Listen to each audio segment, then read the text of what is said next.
Marcos capítulo 14, versículos 43 al 52. Luego, hablando él aún, vino Judas, que era uno de los 12, y con él mucha gente con espadas y palos, de parte de los principales sacerdotes, y de los escribas, y de los ancianos. Y el que le entregaba les había dado señal, diciendo: al que yo besare, ese es, prendedle y llevadle con seguridad. Y cuando vino, se acercó luego a él, y le dijo: Maestro, maestro, y le besó. Entonces ellos le echaron mano y le prendieron. Pero uno de los que estaban allí, sacando la espada, hirió al siervo del sumo sacerdote, cortándole la oreja. Y respondiendo Jesús les dijo: ¿como contra un ladrón habéis salido con espadas y con palos para prenderme? Cada día estaba con vosotros, enseñando en el templo, y no me prendisteis, pero es así, para que se cumplan las Escrituras. Entonces todos los discípulos, dejándole, huyeron.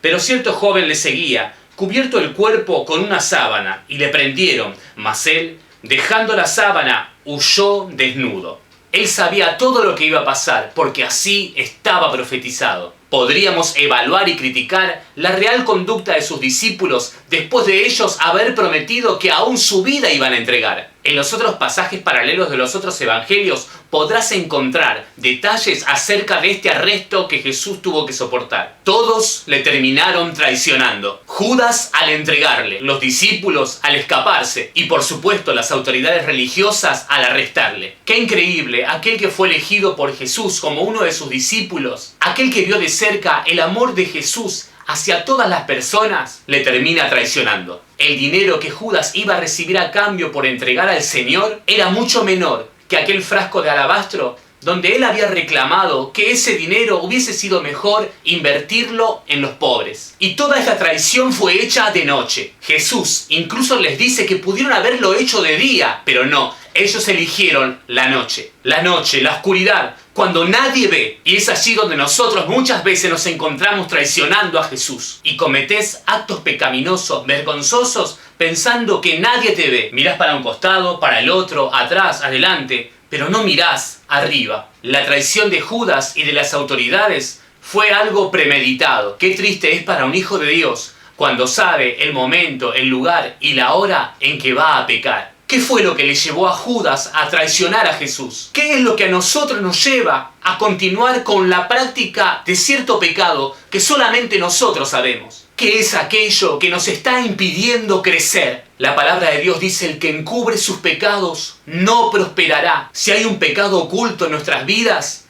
tenemos que saber que no vamos a crecer, que no vamos a prosperar. Y solamente aquel que confiesa su pecado y se aparta del pecado va a alcanzar la misericordia de Dios. Puede ser que como hijo de Dios te encuentres luchando contra un pecado en específico. Pero cuidado, porque a Judas la persistencia en el pecado lo llevó a su ruina completa. Revisa tu vida para ver si realmente sos un nacido de nuevo, si sos un hijo de Dios. Porque la palabra de Dios enseña que aquel que permanece en la práctica de un pecado no ha nacido de nuevo. Sería muy bueno que si tenés ese conflicto espiritual medites en la primera carta de Juan. Primera Juan 3:6, por ejemplo, dice: todo aquel que permanece en él no peca. Todo aquel que peca no le ha visto ni le ha conocido. Si sos un hijo de Dios, toma en serio el hecho de vivir en santidad. Sin santidad, nadie verá a Dios. Primera Juan 1:9 también dice: si confesamos nuestros pecados, Él es fiel y justo para perdonar nuestros pecados y limpiarnos de toda maldad. Los pecados que el creyente va enfrentando día a día son pecados que día a día también irá dejando. Y muchas veces, por falta de comunión con Dios, podemos llegar a tropezar una y otra vez con ese pecado. Pero de ninguna manera ese pecado podrá tener un dominio tal en nuestras vidas que nos lleve al punto de estar practicándolo cotidianamente. Insisto, revisa tu vida a la luz de la palabra de Dios y a la luz de su presencia. ¿Qué estamos esperando? ¿Estamos esperando la oportunidad de agradar a Dios o estamos esperando la oportunidad de traicionarle? Es tiempo de dejar hoy ese pecado que te está impidiendo crecer. Seguí meditando en el pasaje leído para hacer una aplicación personal. Vos te conocés, vos sabés cómo está tu corazón. Busca a Dios en oración y cumplí hoy lo que aprendiste de su palabra.